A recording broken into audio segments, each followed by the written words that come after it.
Tires angle at the bow now, 0. Down the throat. It's a bow shot.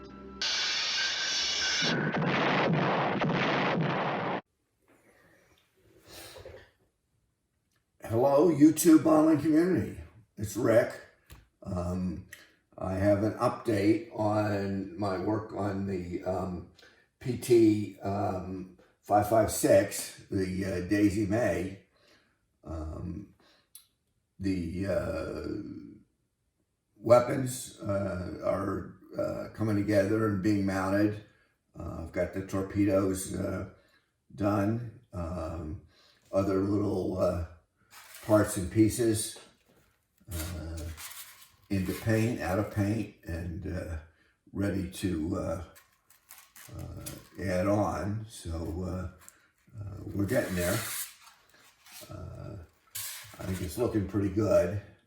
If you remember, this is a Mediterranean Elco ADPT, part of the squadron that was all named after Little Abner characters. The 556 was the Daisy Mae.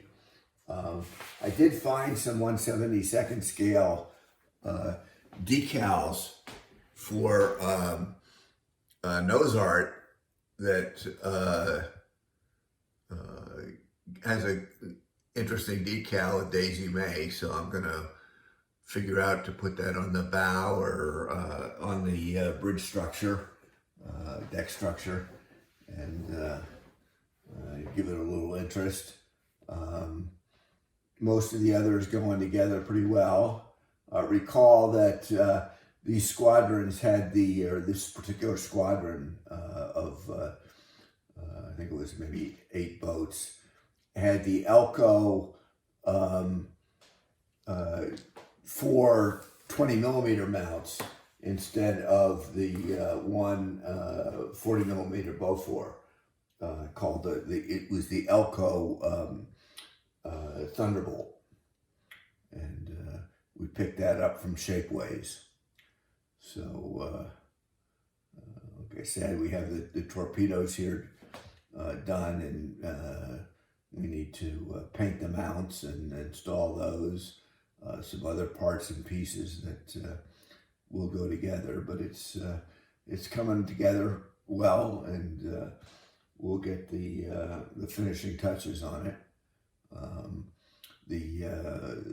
Recall the camouflage screen here is measures 32 modified, or Thayer Blue camouflage, which was used in the Mediterranean, primarily to screen the boats during a bow-on torpedo attack, where the light blue would blend in with the sky.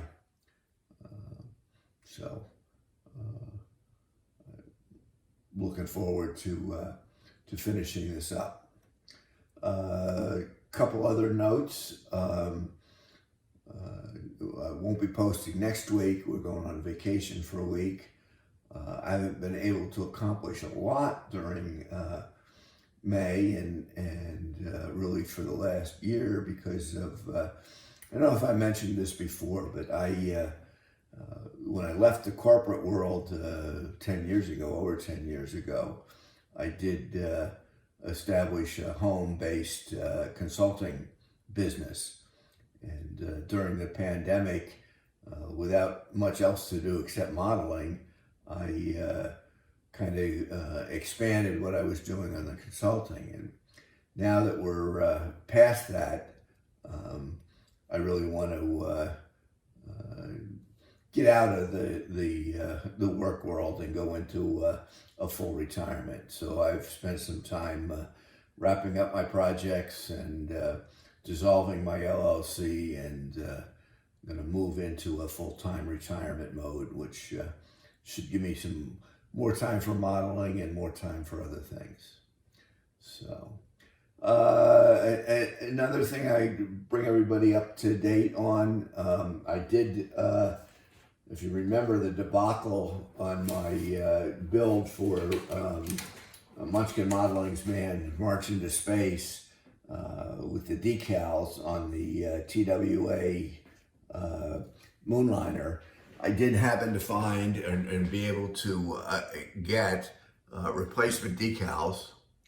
So when we get back from vacation next week, I'll kind of finish off that build and apply these decals, and hopefully I'll do a better job than we did when I was going through it the first time.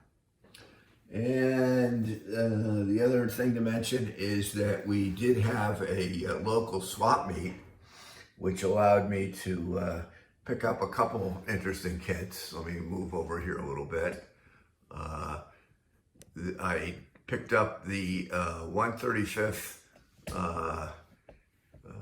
350th Indianapolis by Trumpeter, which will be kind of the first major combatant kit of that size that I've tried. And I also picked up the old Revell trawler that was been reissued several times, but this particular issue was as a Russian spy ship. That's of particular interest to me relative to my time in submarine service and my modeling of submarines, in that when we were making patrols out of Holy Lock,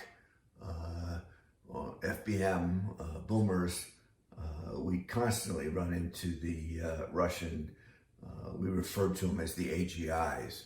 They were the intelligence ships, and had to work to avoid them and otherwise keep track of them. So I figured it's a great kit to go with my submarine models. So that's where we are. As I said, I'll be on vacation next week, so don't envision posting much, but I think the PT's coming along nice, and we ought to be able to finish it up, in the weeks after I get back, and looking forward to working on that and then moving on to whatever I've determined is next. So, okay, thanks guys, appreciate everything, and thanks to everybody who subscribes, and everyone who watches and enjoys and comments. So, thanks again, everybody.